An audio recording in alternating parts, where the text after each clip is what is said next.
A show created by the fans, for the fans.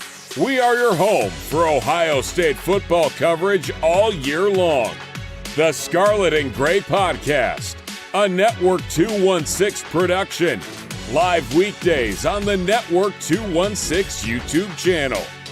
Send us all your questions and comments on Twitter at VSG_podcast. Now, here are your hosts, Tyler Johnson, Jordan Dalton, and Nick Leisure.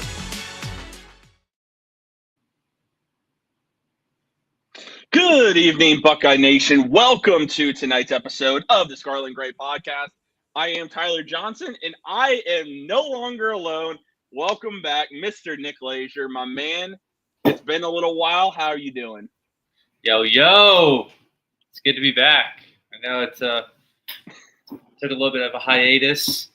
Had a newborn of my own, turned a month old today, so it's been a little busy over at the household, getting back into work and figuring out this baby thing. But yeah, dude, happy to be back and talking some Bucks.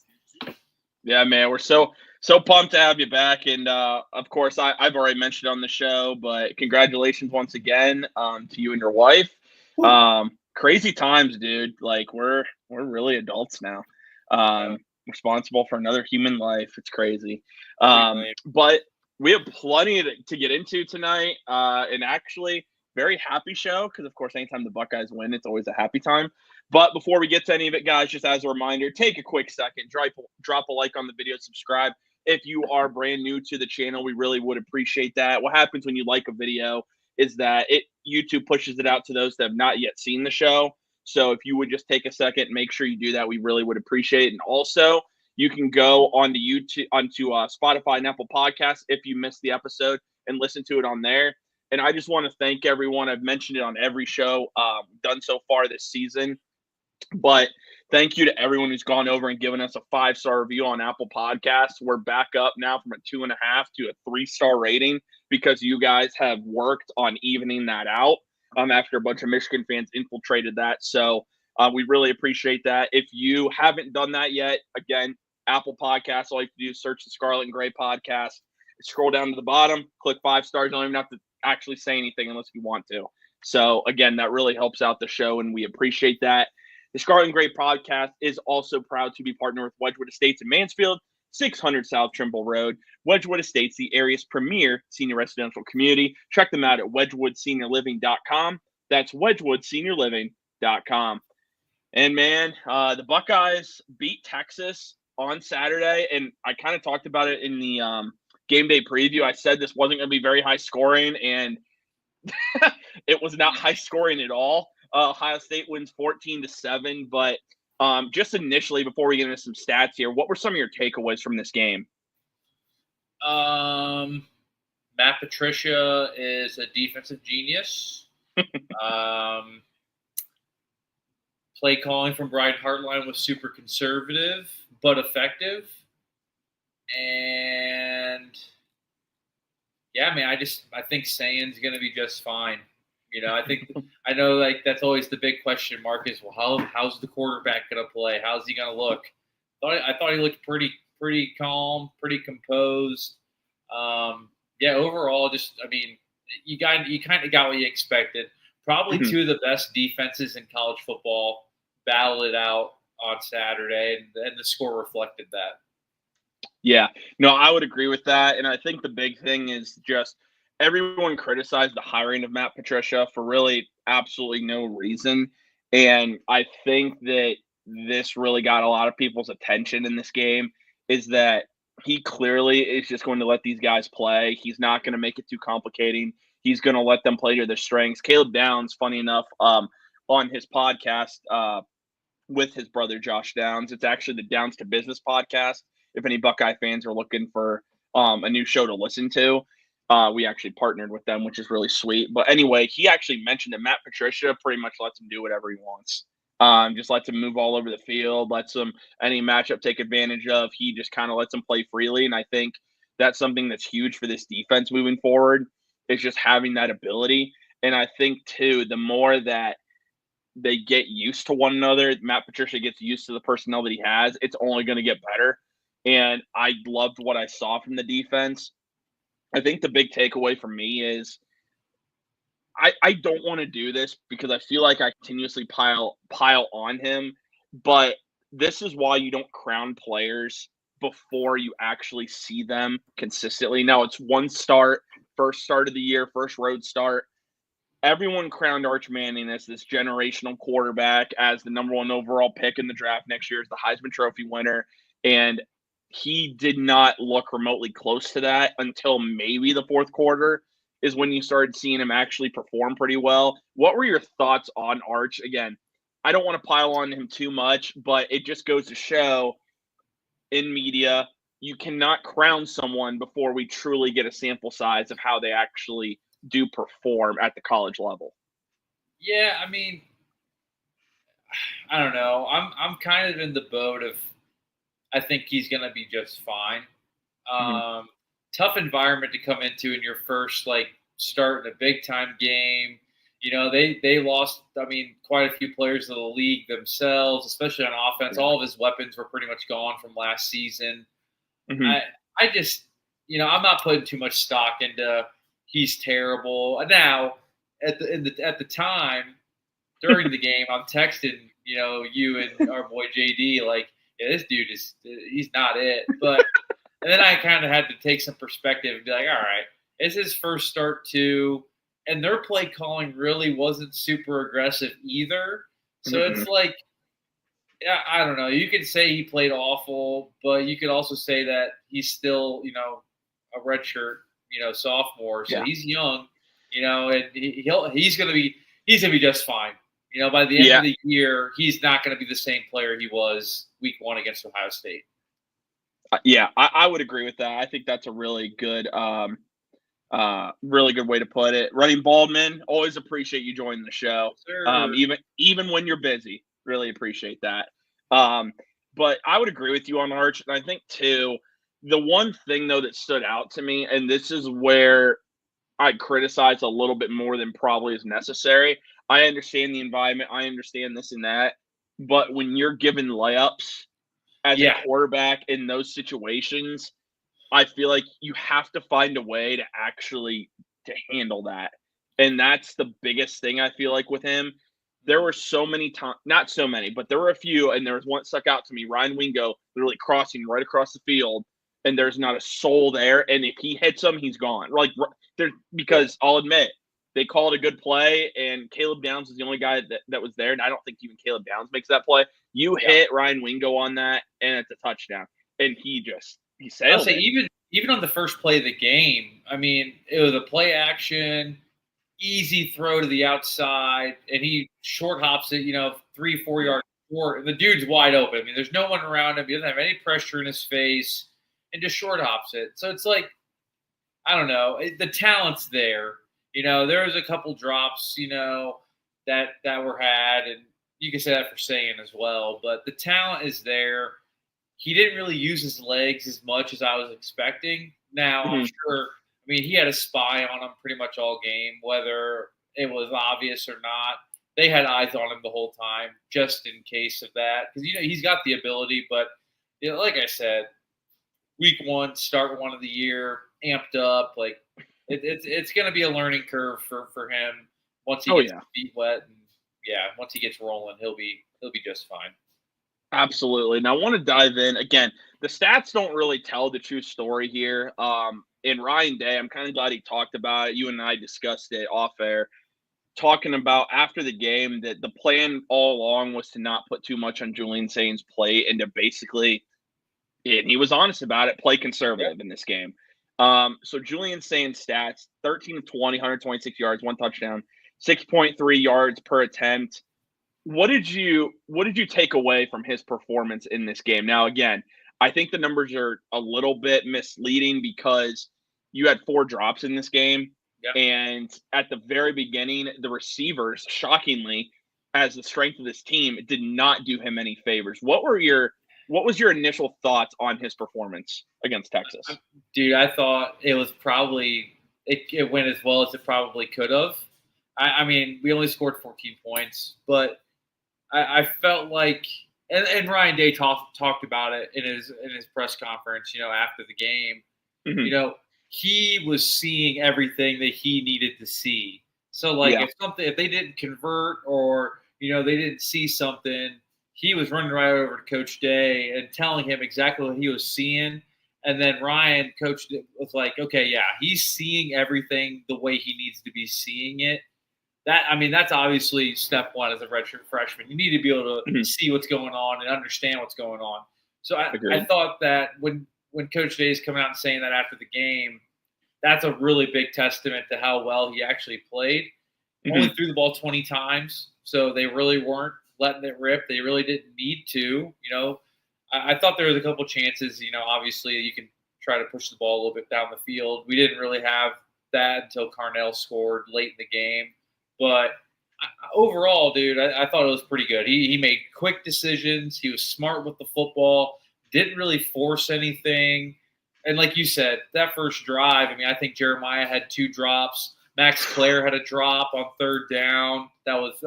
He had Jeremiah deep, but he also made a great throw to Max Clare on the sideline. So it's like you take it. He made a good read no matter what. Both guys were open. He was just trying to convert a first down instead of trying to hit the big play. So it's like things like that. And I know we're going to get into it, but I'm sure against Grambling, they're going to let it rip and they're going to let it go. So I thought it was fine. Yeah, this is a good question here from Heather. So appreciate the question. If anyone else has any questions, I wanted to do more of a habit of taking questions. So if you guys have any on Twitter or in the chat on YouTube, just drop them. And if we don't get to them right away, we will get to them at some point in the show. Heather says, and this is going back to Arch Manning, then I'll kind of hit more on saying, don't you think some of the airmails and wide open targets were because of the pressure though? It simply wasn't just a missed opportunity. We pressured Arch a lot in the secondary, didn't commit penalties. I think you just hit the nail on the head, Heather. Yeah. And the big thing too, the takeaway. So I posted stats of Davison Igbinosin, who actually led the Buckeyes in tackles, 10 tackles, which is remarkable for a corner. The number one comment and thing I saw underneath the post, quoted the post, were the biggest stat you did not list. And I did it on purpose. I tagged him in it, so I wasn't going to do that. But the biggest stat that everyone said I missed with him were 0 penalties. No PIs, 0. Baby. Yeah. That's huge. I think we're underestimating the biggest thing with Igbinosin, he's always been able to play. If he eliminates the penalties, he's a day 2 pick. Maybe even slides into the back end of the first round because he's a really good corner. So, but Heather, you hit the nail on the head here. And again, thank you for the question. We'll go ahead and get back to Julian Sayin. But yeah, man, I think the big thing with Sayin, I didn't see a guy who was making his first career start. If you would have looked at it, you would have thought Sayin is more of a veteran with he's calm in the pocket. He doesn't panic. He stays in the pocket. He's going to make plays. And again, you touched on it. The miss to Jeremiah, even Ryan Day talked to him about that. And I had people in our Buckeye chat that I'm a part of be like, well, Jeremiah is clearly pissed and Ryan Day's talking to him. Dude, I'm not going to criticize my quarterback for taking the smarter throw and then the best tight end in the country arguably just drops the ball. That's just – it was right on the money. He should have hit him deep. I'm not going to sit here and say – of course I want him to hit him deep, but I'm not going to make a big deal about it. I think the big thing is just no turnovers. In a game like this, that is the most important stat over anything else. And what I liked is that when he did not miss bad. He missed one time, and I think it was on a screen. And if you're going to miss on a screen, you want to miss pressure in his face too, I believe. Yeah. So I'm saying, if you're going to miss on a screen, that I get that. There's pressure. That's fine. The throw that sticks out to me, it's not the touchdown. That was a little bit underthrown, and I'm not going to criticize for it. That was his first deep ball of his career. But the throw to Carnell Tate, when he was running in the back of his end zone and he hits him on the sideline, that's the type of throw that I think in some cases, and I love Will Howard, separates them a little bit. I feel like Sayin is able to make some of these pinpoint throws a little bit more better than Will and get the ball out quicker, which I think is only going to help Sayin moving forward. But overall, man, I was seriously so impressed with the way he ran the offense. I told you this probably about 4 times. I felt like they were setting up for him to keep it and to take it on the edge on that read because Texas all day long, we saw it. It's just sitting on Donaldson and Peoples because they weren't just going conservative. I don't think we switched up the run game at all. It legit was handoff up the middle, and that was it. See what happens. Yeah. Yeah. Were you kind of surprised by that? I know they wanted to be conservative, but I'm talking about not even really showing anything as far as different looks in the run game. Yeah, a little bit. You definitely would like to try to get to the edges a little bit just to – I mean, maybe not as much with Donaldson because he's more of your bruiser in between the tackles kind of guy. I mean, heck, dude, he had 19 carries on the ball game. So I would like to see Peoples get out on the edge a little bit and maybe try to hit the C gap. Not even like all the way outside. Just kind of stretch it, do some off tackle stuff, get him in between the guard and the tackle. But they just really didn't. They really weren't trying to press the edges at all, and that's why Texas was just sitting on the inside. I mean, they were loading the box up a lot all game long, and Ohio State just really didn't waver from just kind of running up the middle. And who knows, they might have been trying to just soften up the middle, try to open up some play action. But even then, we really didn't see a whole lot of play action either. It was a lot of just straight drops and just quick route, quick game stuff. So, I mean, no, I understand, I guess, looking back on it. You'd like the offense to be a little bit more explosive with the talent we have on the outside. But, I think I really, truly believe Ryan Day was just trying to come out of here with a win. He didn't care how they got it. It could have been, 2-0 with a safety. As long as they win the football game, that's all that matters. So I think that's what they were just content with. They had that much confidence in the way the defense was playing that they didn't really feel like they needed to open up a whole lot because they knew that the defense was going to have their back. Yeah. No, that's a good way to put that. I think the biggest thing with Peoples, and again, it's also his first – I mean, he got reps last year, but I'm talking like extensive reps. He did not – I don't know. I'll say that in one game. I was expecting – it's probably my fault. I was expecting more than what he gave us. Well, and maybe the expectations were a little bit like this guy. We have to understand he's another guy that has not played a lot. Right. In your first game, essentially, Texas. And you're going from two guys that have played a lot of football with Quinshawn and Trey. You know what I mean? So it's like when you have those two type of guys that are both NFL guys now, and that's what you go from, and now you're going to a West Virginia transfer. Now, mind you, has scored a lot of touchdowns in his career and has played a lot of football. And then other than that, the room is pretty much unproven. So it's like I think, us as fans kind of curb our expectations a little with that. But the running game will definitely get going. I have no doubt. I mean, once Peoples gets rolling, Donaldson, I wouldn't be shocked if you see, some Bo Jackson thrown out there too this year just to, throw different looks at guys. Yeah, I want to see Bo, and I'm expecting to see him this weekend. He already lost his black stripe, which is pretty incredible for a running back. So I'm expecting to see him. And I'll say this, I think if Peoples still struggles, which we hope doesn't happen, but it's possible, you see more Bo Jackson. And I wouldn't be surprised if that opens the door not only to see him more, but to see him take on 10 to 15 carries in this offense. If Peoples does not take the step that he needs to take. Sure. So, but yeah, that was something that I really took away. The offensive line. What did you think of the offensive line? I thought against the pass, obviously you kept Julian saying upright. I thought they were great. The run game definitely has to improve. I mean, I know it's Texas is one of the best defenses. Yeah, I was going to say. But 2.3 yards to carry. It's hard for me to find that is it's hard. Well, man. I mean, we ran it 34 times. You know what I mean? So it's like I'm with you. I was just happy that, like you just said, Sand was upright. He really didn't take a lot of shots all day. So that's always a plus when your quarterback can come out, very healthy and not, mending a bunch of injuries or bumps and bruises, whatever you want to call it. I mean, there's obviously a couple plays on the interior that when the O-line really got some push, they'll be fine. I think Grambling is good. Again, these next 2 games with Grambling and then the mighty Bobcats from Ohio come to town. You really got to take these games and really work on technique and finding your footing, getting your rhythm.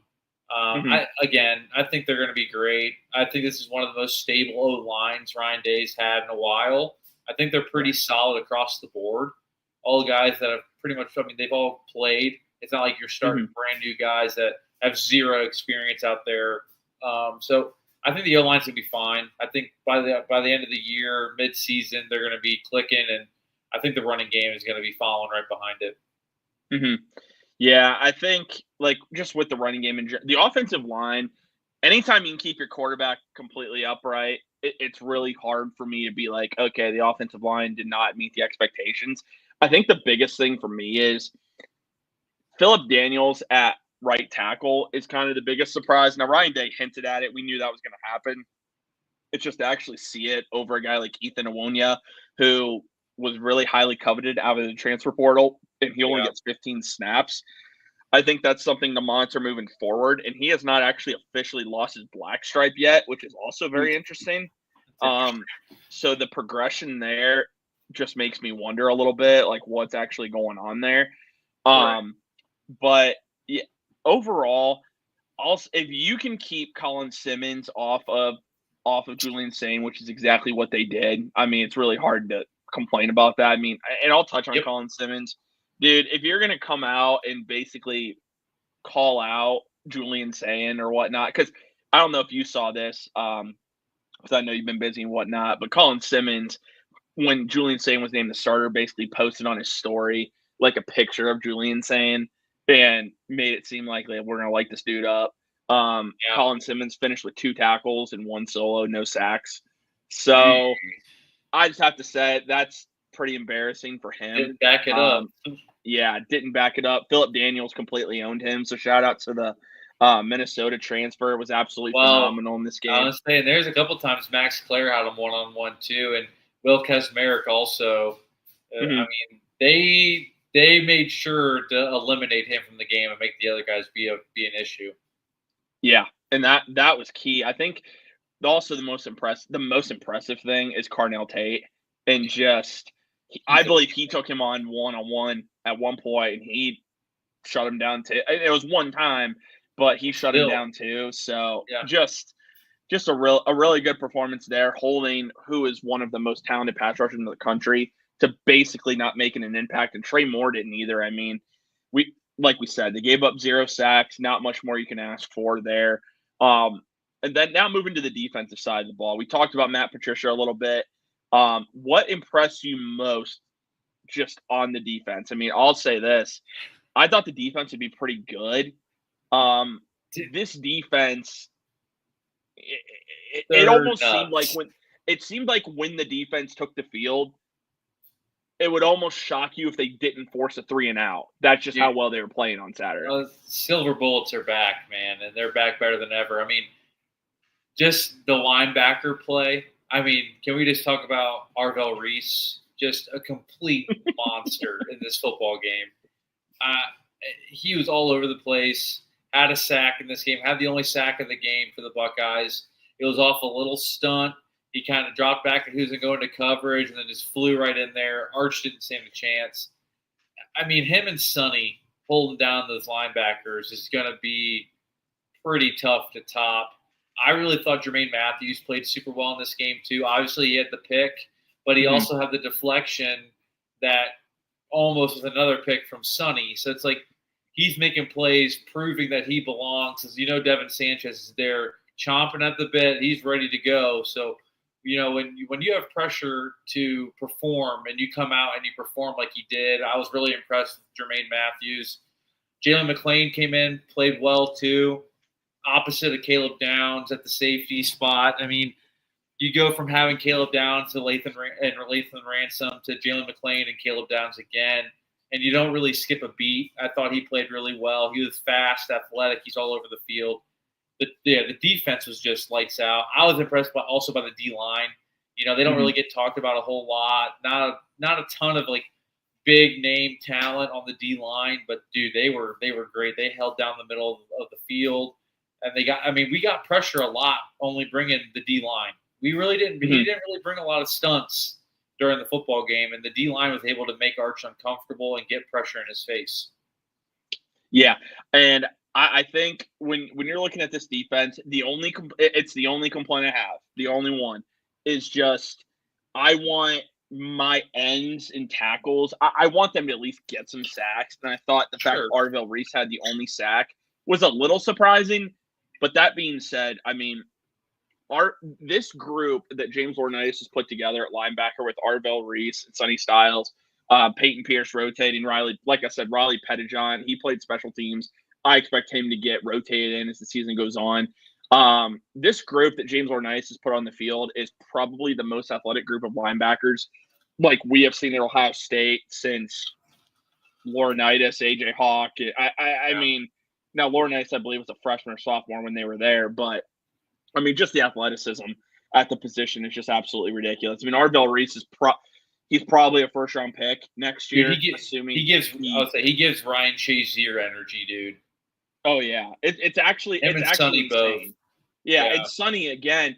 Imagine if Sonny Styles didn't play safety his first 2 years. Like nuts. How good he'd be at linebacker. That's what's also incredible.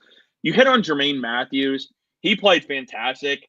He gave up the touchdown, and man, I'll tell you, it looked like he stopped. If he doesn't stop running, dude. He was everywhere on the field. And the other big one, and you hit on him earlier, I even hit him on Twitter, Jalen McClain, not only the way he played, but I thought what really was interesting, I talked about it when we, I believe it was the second episode where we went through just Buckeye position battles. Talk about the safety position. I thought Jalen McClain would be the starter, but it would be a rotation. Malik Harford wasn't even a rotation. Jalen McClain had every single snap out there with Caleb Downs. That surprised me, I'll admit, because I thought that was going to be more even. Clearly, Matt Patricia and the rest of the coaching staff sees that differently. So shout out to him, because if he can give you the type of production he gave you on Saturday and just build on that, you have something special there. I think the other big thing for me is just it's funny we're actually saying it because we've been waiting for it for 3 years. CJ Hicks making an impact in this game. The last play of the game where he just is in Arch Manning's face, forces him to throw it short. Caleb Downs is right there, tackles him, ball game right there. Now, to Arch's credit, man, that's great athleticism by him to even find a way to get that pass away without getting sacked. But we've been waiting for CJ Hicks to do something, and he got playing time in this game. So give a shout out to him because I thought he played pretty well. I think they finally found his position where he can excel, though. That's the thing. It's like he can play that true like stand up D end. Doesn't have to have his hand in the ground, and he can just get off the ball and just wreak havoc. Go get pressure, because he was. He came in on predominantly just third downs. He wasn't in on first and second down, running downs. He came in on third down when it was time to bring pressure, and I think that just speaks to how well he's done in camp and what they've seen with him just bringing pressure to the quarterback in passing situations. I think we're going to see him a lot this year in that kind of play. Yeah, and if he can give you something there, it's going to take this defense to a whole other level. Two other performances that, looking back on it, really went under the radar. Caden McDonald having 8 tackles as a defensive tackle is incredible. And then I'll say this one too. Lorenzo Styles, 7 tackles, 3 solo. I'll be the first one to say it, and I'm sure I won't be the last person to say it. He has definitely surpassed my expectations that I just didn't think he was ever going to contribute when he came here. You're talking about a guy moving from wide receiver to corner, and it's taken time. But as a senior, he's definitely going to contribute. I even said this on our position battle show. I would have started Bryce West because I'd rather start the young guy who I believe has more potential to grow. But clearly I was wrong. Lorenzo Styles played very well. against a talented group of receivers. And I have to give credit where it's due. He has definitely surprised me. I was not expecting him to really be that big of a contributor. I know people were saying going into the year, oh, he's going to be the starting nickel. And I'm thinking to myself, really? He's going to start at nickel? So I was completely wrong on that. So shout out to those two. But overall, I mean, again, the fact that the Buckeyes won this game against Texas, what does this mean going forward? Obviously, you beat the number one ranked team in the country. Others will say Ohio State should have been ranked number one. Either way, I don't really think it matters. I mean, these are two of the best teams in college football. We know that. But what does this win really mean going forward? Because now we're in a stretch where let's call it what it is. The opponents, it drops. The level of competition is going to drop.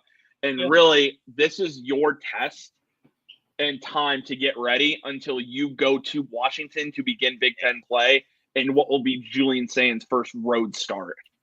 I mean, to be honest, I feel like this game means nothing now because it's over. So it's like I think you really just kind of dump it and just move on. Honestly, with the landscape of college football, how it is now, win or loss, like it really, in the grand scheme of things, doesn't mean a whole lot, because it's 1 versus 3, 1 versus 2. If you look at the coaches poll, so this game went like everyone predicted. It was going to be a tight game. It was going to be clunky at times. Both defenses are really good. They both played really well. So it's like, I just don't really think this game really means a whole lot. I mean, it's non-conference. Yeah. I mean, when you look at resumes at the end of the year, if it comes down to that, then you say, okay, well, they beat the number one team in the country coming in, but also it's at home, So really, in the grand scheme, it doesn't really mean a whole lot to me personally. Obviously, you love getting the win, but I still think this Buckeye team, will lose. They might lose a game or two still.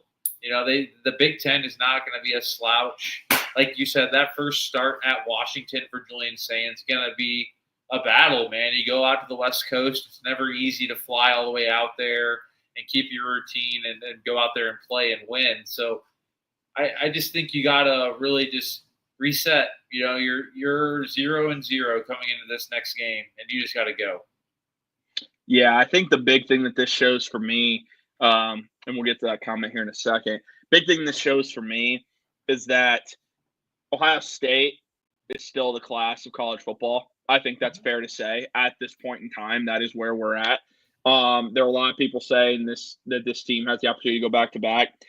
It's a statement that good luck beating Ohio State at home, first off, but this stretch of games that the Buckeyes have won, and even going back to last year, Tennessee, Oregon, Texas, Notre Dame, and now Texas again. It's absolutely incredible. But yeah, that's what it says to me. I think even if you lost this game, and I was talking about it on the game day preview, you want to win this game, of course. But if you lose, it's truly not the end of the world by any means. But now there is a little. Sometimes you never know what's going to happen in college football, and so it's never bad to give yourself a little bit of room for error.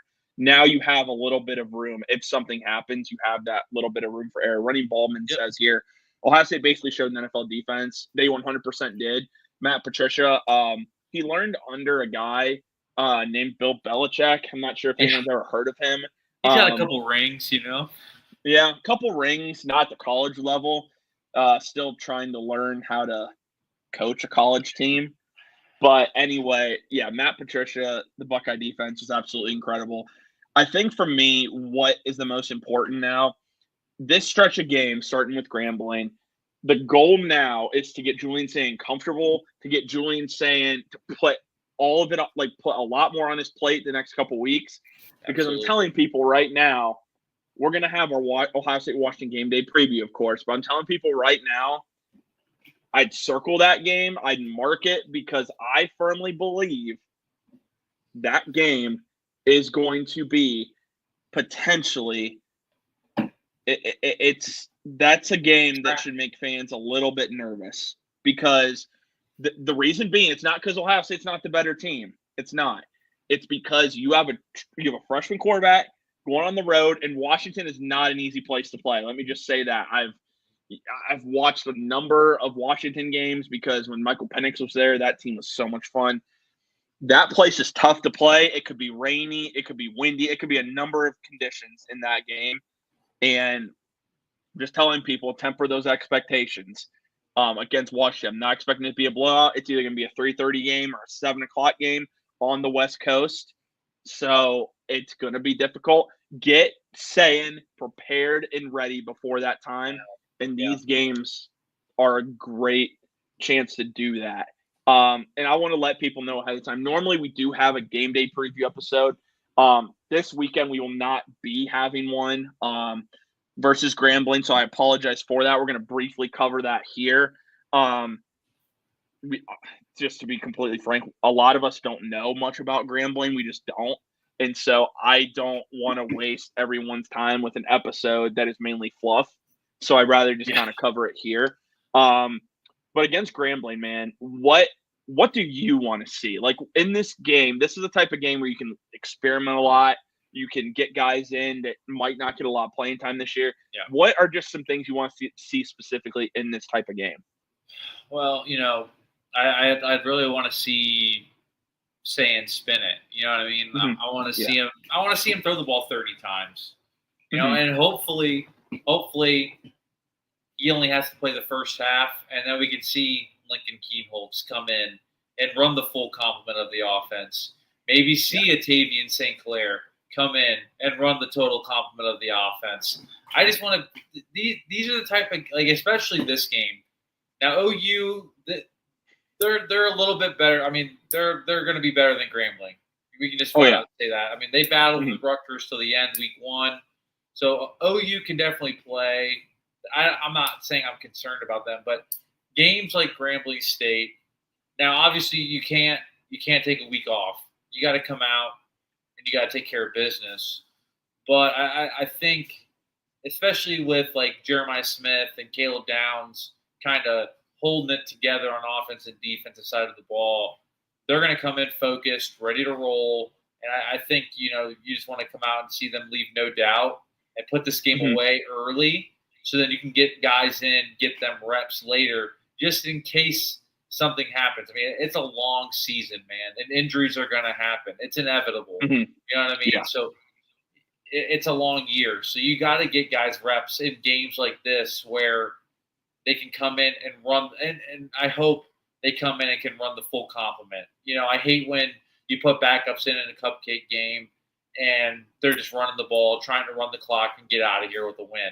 I want to see them come in and just run the full complement and let them do what they're going to do. You know what I mean? So, I just want – but I really want to see Sand throw it at least 30 times in this football game and really kind of let those receivers eat. Yeah, I want to see Sand air it out in this game because we need to see it. And I think that would give fans a lot more confidence in him. I'm not saying fans don't have confidence, but they also just want to see him really push the ball down the field. So I think that'll be big in this game. I think the other big thing, I want to see Bo Jackson. I think after what we saw last week, I'm not giving up on James Peoples at all. But there's been a lot of talk about Bo Jackson. I want to see it. So I think he will get a big opportunity in this game. I also want to see Mylan Graham. We didn't see him on Saturday. That was very surprising. That was something I noticed too. There was no rotation whatsoever at wide receiver. Very surprising to actually see that. Obviously, that won't be the case on Saturday. At least I'm not expecting it to be the case. If it is, then I would actually be really surprised. But you know what? Maybe I should learn that nothing should actually surprise me these days. And then on the defensive side, I want to see Pettijohn. I want to see Fahim Delane.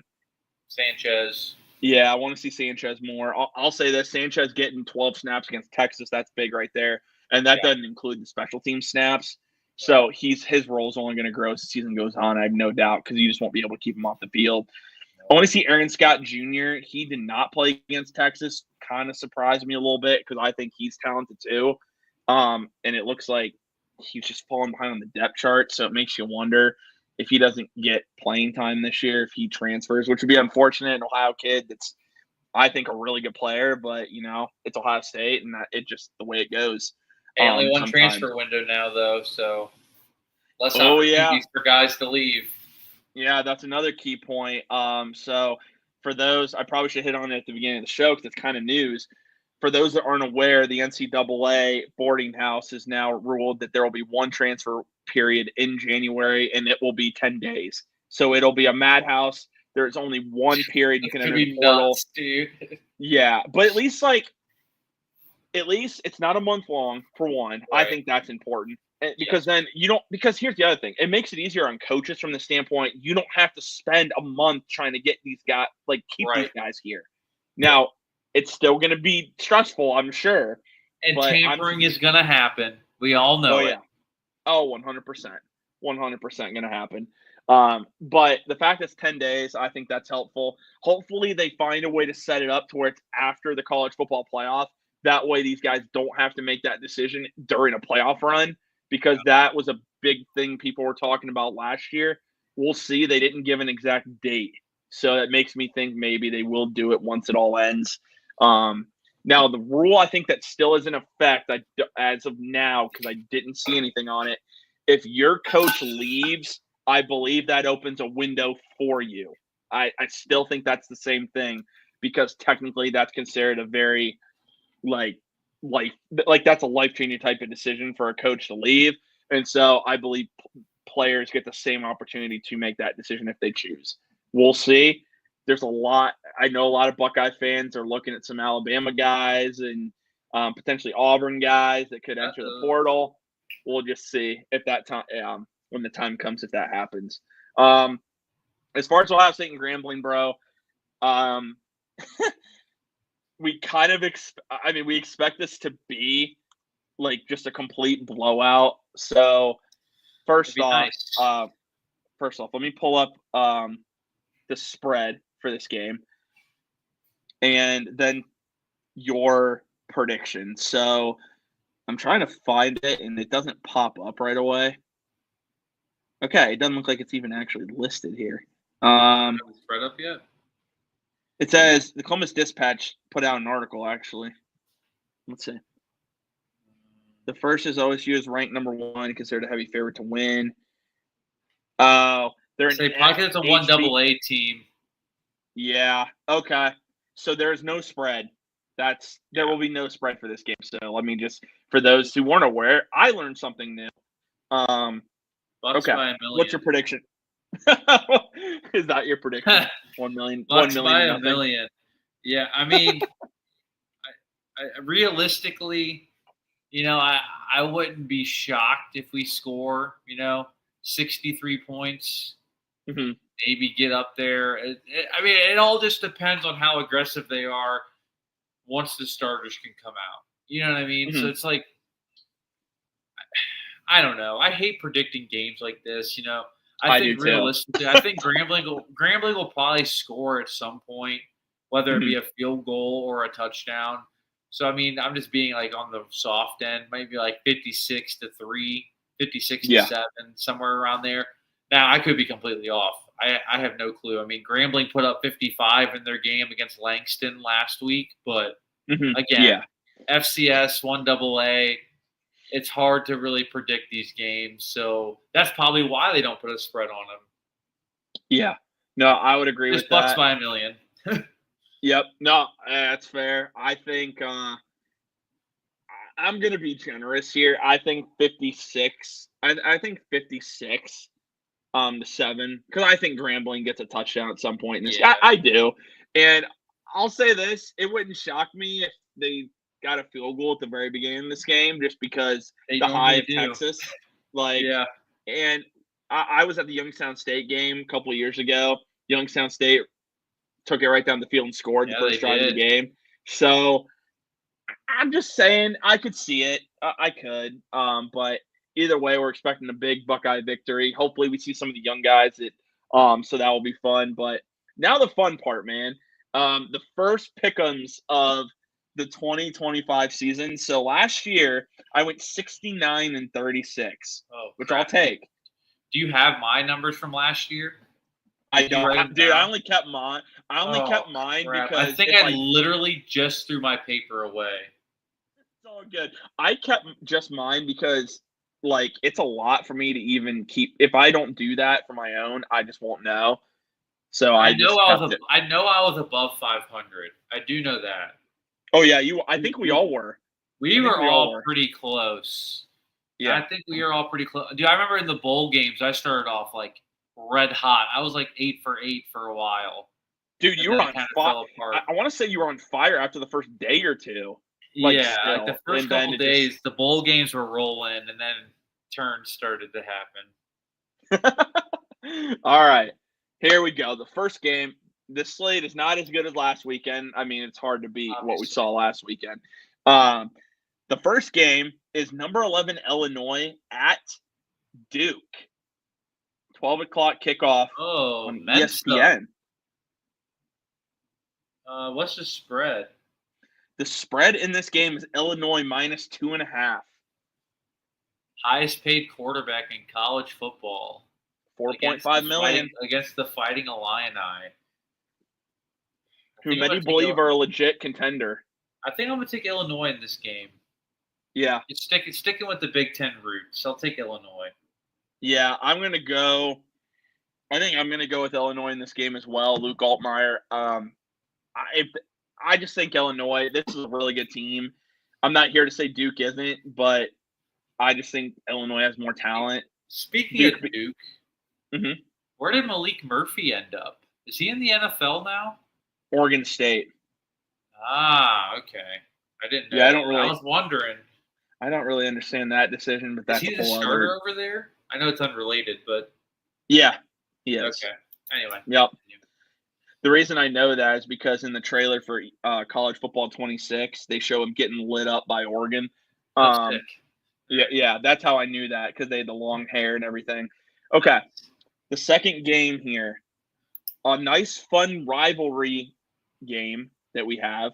That is Iowa at 16th ranked Iowa State. Oh, this is snoozer on big. This is big noon kickoff. This is at Iowa State. I'll take Iowa State in this one. Iowa lost a lot last year. No Caleb Johnson to carry the load, so I'll take Iowa State.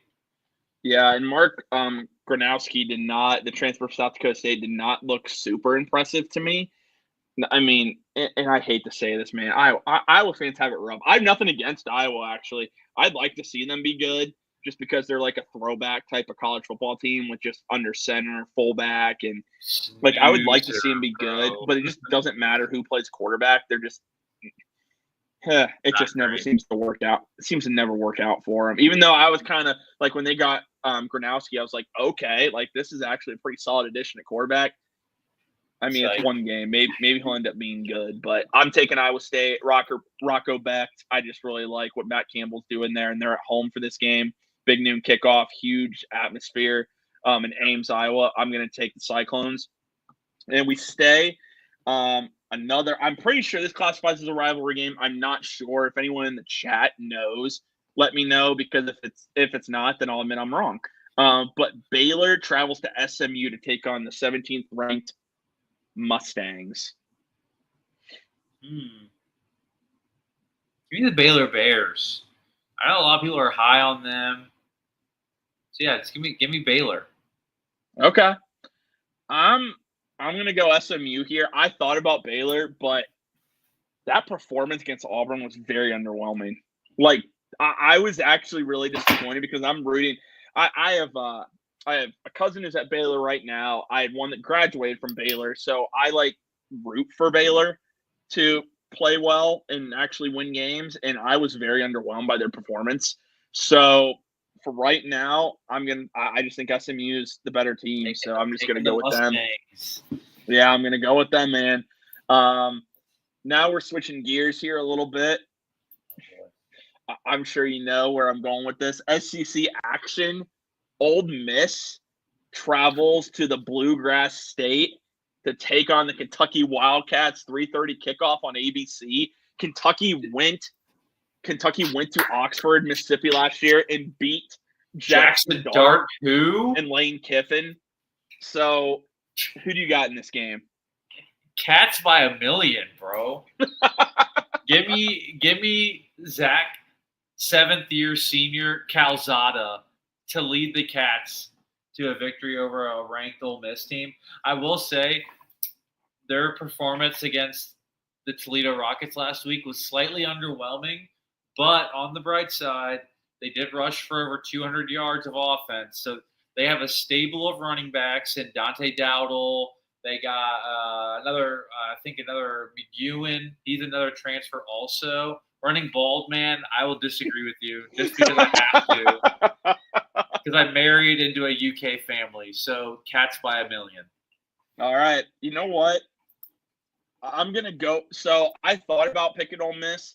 I wasn't impressed with Austin Simmons' performance last week against a really low level of competition. I think their defensive line got worse when you lose Prince. I'm not even going to try and pronounce his last name. And you lose Walter Nolan inside. You lost Chris Paul Jr.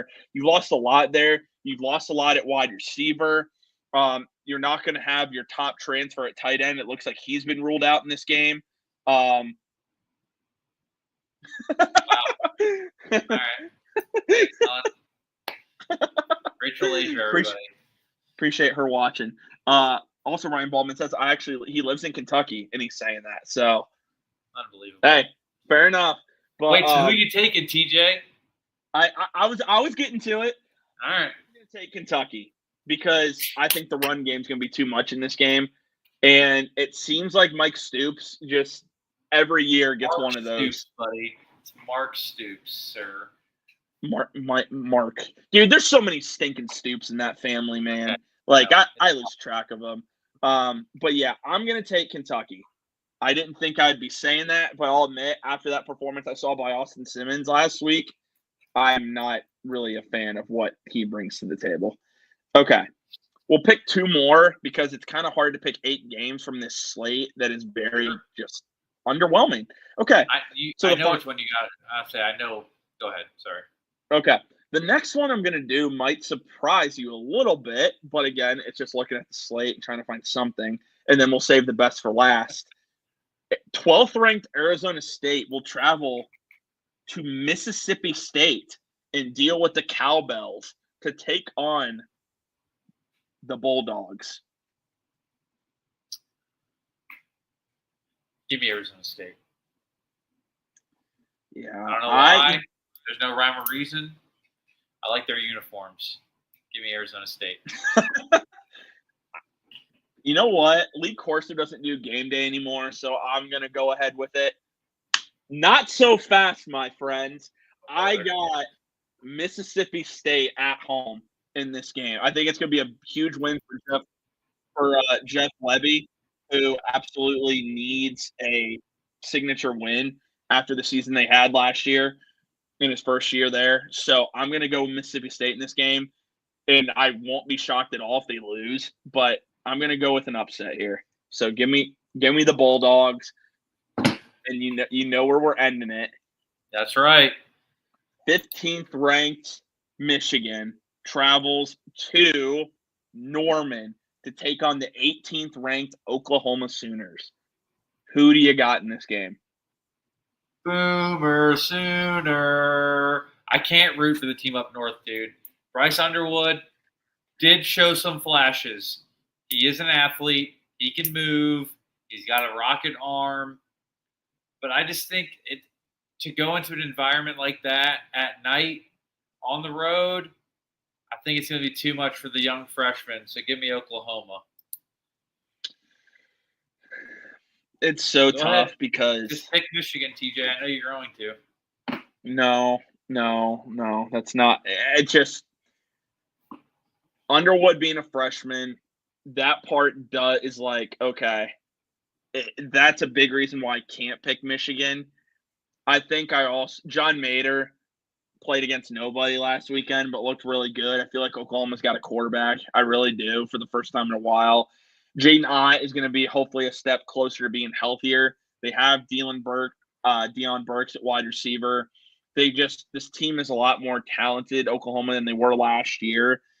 And I'm going to go with the experience that John Mater has. So I'm going to go Oklahoma in this game. That said, I don't think it's going to be a blowout. No, I think it'll Michigan be close. will be in this. Yeah, I think it'll be close. Because I don't know if Oklahoma is going to be able to stop the run game of Michigan consistently. That's just at least what I think. Michigan lost a ton of talent, though, on the defensive side of the ball. Losing Will Johnson is huge. Of course, Mason Graham, Kenneth Graham, just so much talent that the Wolverines lost there on the interior.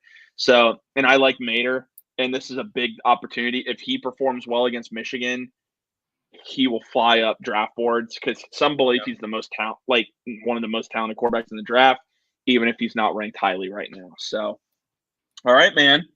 Well, let's see how it goes. Yeah, I would say first pick'ems of the year. Yes, sir. Before we wrap it up, is there anything you want to add? No, man, I don't think so. Just happy to be back on the pod. Hopefully, I'm a weekly appearance now. Just kind of figuring out days that work the best. I really do have a feeling Thursdays are probably going to be my best days. So maybe this will be the new day and time. So I don't know. Just stay tuned for any updates. I know we'll keep you posted on Twitter. So, but yeah, dude, just happy to be back. And I mean, NFL starts tonight, dude. So it's like football season's fully in full swing. Tuesday night, Saturday night, Sunday night, Monday night. Let's go. Friday night too. NFL Friday night. In Brazil. Let's go. All right. But anyway, man, yeah, I'll reiterate that. Really happy to have you back.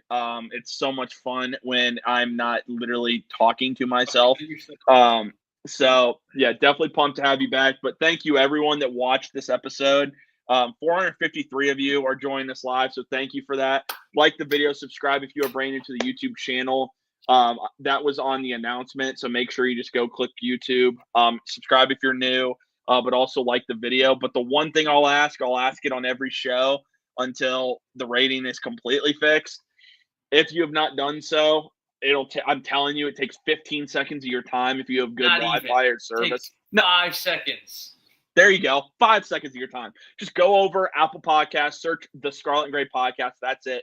Click the show, scroll all the way down, click 5 stars. We don't ask if you want to leave a review and say kind words, you're more than welcome to. That's not a requirement in order to give a 5-star review. Just go ahead, drop it. We really would appreciate that. Like I said, bunch of Michigan fans infiltrated it and literally tanked it and gave 1-star ratings, brought us down to 2.5 stars overall. We've raised it back to 3 because of you guys. Let's get it even higher than that. But again, thank you guys so much for all the support. Next week, everything will be back to normal as far as we will have a show. We'll have a game day preview against the Bobcats, even against Ohio, even if it's a little bit shorter. But appreciate you all. Talk to you all again soon. As always, go Buckeyes.